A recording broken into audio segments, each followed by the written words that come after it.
Liberal thought में life, liberty and contract, इन तीन चीज़ों को मेंटेन करने का दायित्व राज्य को सौंपा गया है और हम इसके बारे में एडम स्मिथ के में पढ़ते हैं।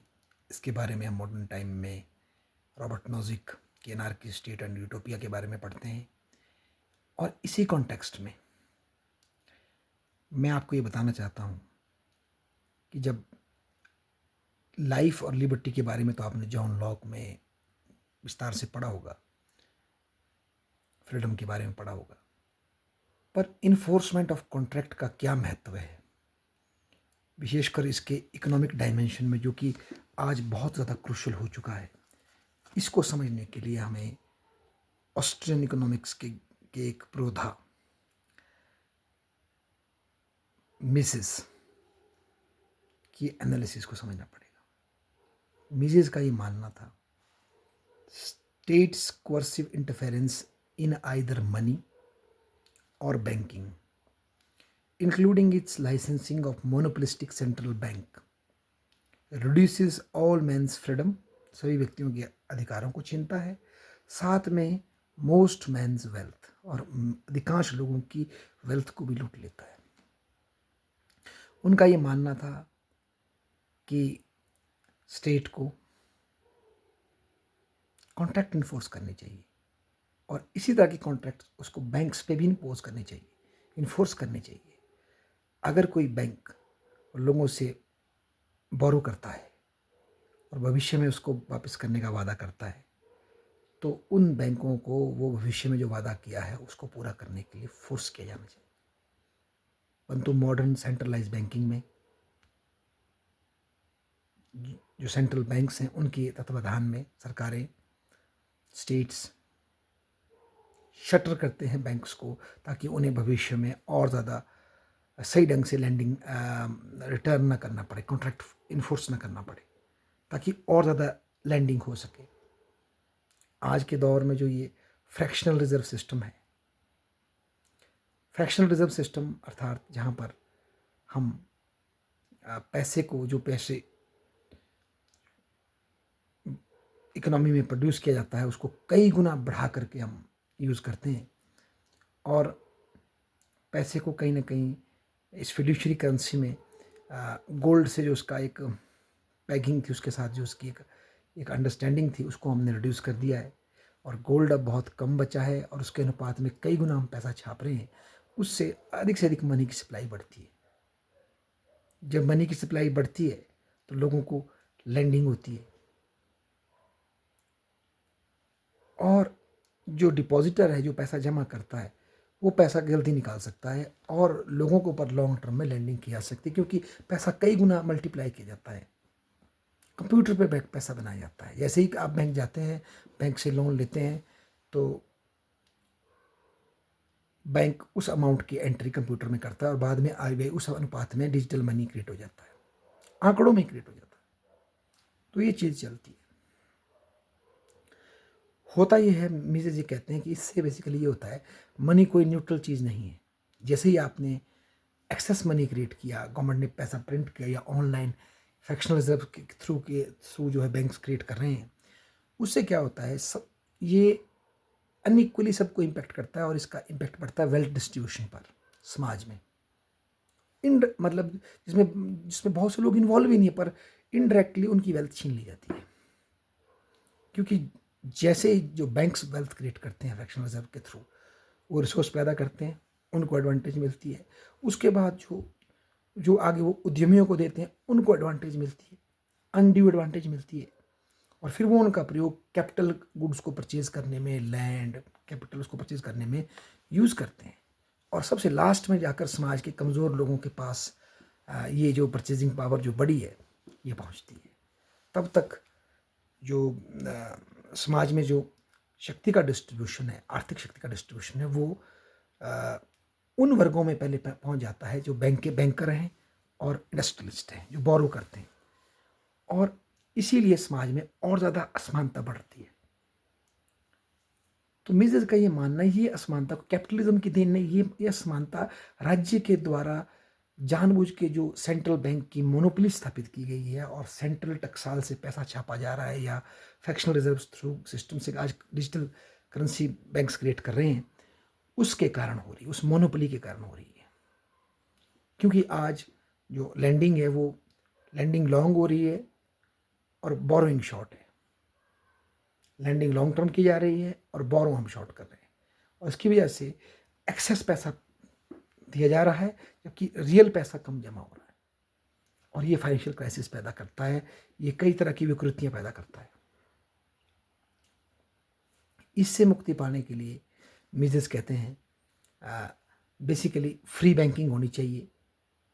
बैंक्स को अपने पैसे अलग अलग पैसे करेंसीज में छापने का अधिकार होना चाहिए, और लोग ये तय करें किस बैंक का पैसा जो है अच्छी वैल्यू का है, और उसका मेजर होता है उस बैंक के पास कितनी प्रेशियस मेटल गोल्ड है, इस तरह की करेंसी प्रेशियस मेटल है, उसके हिसाब से उसने अपने नोट छापे हैं।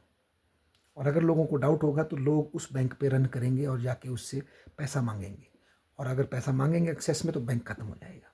तो फ्री बैंकिंग से लोगों की पार्टिसिपेशन बढ़ेगी, डिपॉजिटर्स की पार्टिसिपेशन बढ़ेगी, लेंडर की पार्टिसिपेशन बढ़ेगी, और बैंक्स पर नज़र रखी जाएगी कौन बैंक अपनी औकात से ज़्यादा लैंडिंग कर रहा है, जो कि अल्टीमेटली पैसे की क्वालिटी को गिराता है और फिर डिफ़ॉल्ट का खतरा पैदा करता है और इन्फ्लेशन पैदा करता है। उस चीज़ को मार्केट इकोनॉमी खुद रेगुलेट कर सकती है, पर सेंट्रल बैंकिंग क्योंकि गवर्नमेंट को एक इजी लैंडिंग की चाबी देती है, मतलब गवर्नमेंट का सेंट्रल बैंक जो गवर्नमेंट का डेट खरीद करके गवर्नमेंट को बोरोइंग की कैपेसिटी देता है और प्रिंटिंग करके इन्फ्लेशन क्रिएट करके इनडायरेक्टली एक्सपेंडिचर की पावर देता है, इसीलिए दुनिया भर में सेंट्रल बैंक्स जो स्ट्रेंथन हुए हैं और गवर्नमेंट्स उनके पीछे खड़ी हुई है। और इस सब में इवन लिबरल कंट्रीज़ में भी लोगों का जो अधिकार है कि उनका कॉन्ट्रैक्ट लागू किया जाए, वो नहीं किया जा रहा, वो डिफर किया जा रहा है। इसको अगर मैं साधारण शब्दों में आपको बताऊं, जैसे लिखा होता है मैं धारक को 500 रुपये देने का वादा करता हूँ, नोट पे लिखा होता है।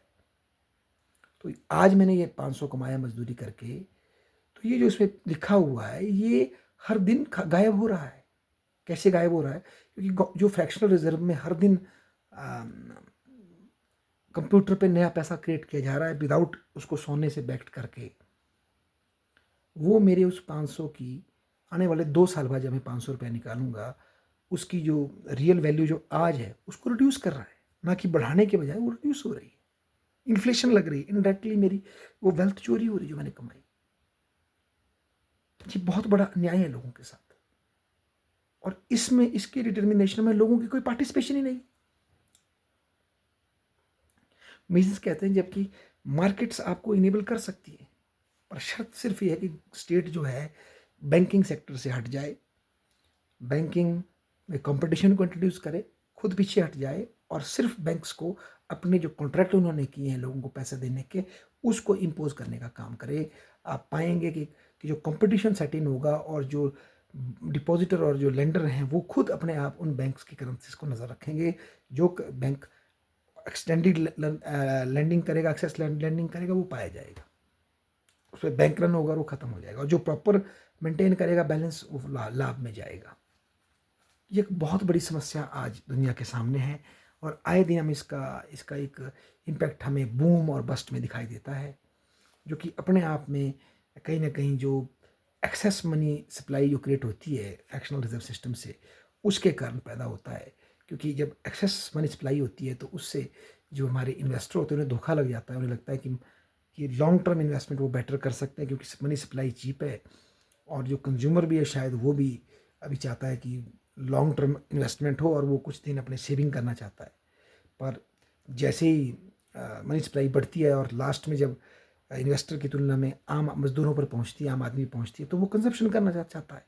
जब वो कंजप्शन करना चाहता है तो कंजप्शन के लिए जोर बढ़ता है और कंजप्शन की वस्तुओं के मूल्य बढ़ते हैं, और जो जो पूंजीपतियों ने जो इन्वेस्टमेंट में पैसा लगाया होता है वो इन्वेस्टमेंट वाली वहीं स्टक हो जाती है। और ऐसे में एक हद तक पहले तो सेंट्रल बैंक रेट कट करता है, पर उसके बाद जब सेंट्रल बैंक को लगता है कि इतनी इन्फ्लेशन आएगी कि पूरा सिस्टम ही क्रम्बल हो जाएगा, तो फिर सेंट्रल बैंक भी जो कैपिटल गुड्स के लिए जो लैंडिंग की गई है उस पर रेट बढ़ा देता है, और इस तरह से फिर सेशन आ जाता है। तो ये बूम और बस्ट का जो ये सत्र है ये भी इसे चलता रहता है। ये सब कहीं ना कहीं, अगर हम पॉलिटिकल थ्योरी की बात करें, तो लोगों के इकोनॉमिक अधिकारों को छीन रहा है। इकोनॉमिक के साथ साथ उसमें पॉलिटिकल भी नहीं थे। डेमोक्रेसी का मतलब केवल वोट दे करके अपनी सरकार को चुनना नहीं। डेमोक्रेसी का मतलब लोग अपनी वेल्थ को भी खुद जनरेट कर सके, खुद रेगुलेट कर सके, और कोई गवर्नमेंट या कोई सेंट्रल अथॉरिटी या कोई बैंक्स का कार्टल उनको उनकी वेल्थ से बिना उनकी कंसेंट के रॉब ना कर सके। ये हो रहा है। इसीलिए तो आज बिटकॉइन का महत्व बढ़ रहा है, कि बिटकॉइन में एक्सेस क्रिएशन की कैपेसिटी गवर्नमेंट के पास नहीं है। वो कंप्यूटेशन पावर से पैदा होता है। जैसे कि पहले गोल्ड की एक्सेस क्रिएशन की पावर गवर्नमेंट के पास नहीं थी। जितना माइन से गोल्ड निकलेगा उतना ही मनी सप्लाई बढ़ेगी, पर वो ऑफसेट हो जाती थी डाइवर्सिफिकेशन के कारण इकोनॉमी की, और जो डिमांड मनी के लिए जनरेट होती थी उससे जो इन्फ्लेशन खड़ी होनी थी वो ऑफसेट हो जाती, वो बैलेंस हो जाती थी। पर आज ऐसा नहीं हो पा रहा। और दुख की बात तो ये सबसे बड़ी, कि हमारे कॉलेजों की, हमारे विश्वविद्यालयों की जो इकोनॉमिक्स की जो पढ़ाई है, वो कहीं ना कहीं कीनेशियनिज्म में स्टक है। कीन्स के समय की दी गई मॉनेटरी पॉलिसी को गिवन ले रही है, उसको उसके लॉन्ग टर्म क्रिटिकल एनालिसिस नहीं कर पा रही है। एक खुशी की बात है कि अमेरिका में अब ऐसे लोग उभर कर आ रहे हैं, पर भारत में जब मैं नज़र देखता हूँ, ठीक है बिटकॉइन इन्वेस्टर आ रहे हैं, पर हमारे महाविद्यालयों में, कॉलेजों में इकोनॉमिक्स के विषय में इस तरह का चिंतन की बहुत बड़ी कमी है। हमने सेंट्रल बैंकिंग को और कीनेशियन इकोनॉमिक्स को या न्यू कीनेशियनिज्म को, मॉनेटरिज्म को एज ए गिवन फैक्ट मान लिया है। चीज़ें ऐसे की जाती तो ऐसा होता है। अरे ऐसा है क्यों? इसको क्रिटिकली क्यों नहीं हम देख सकते? धन्यवाद।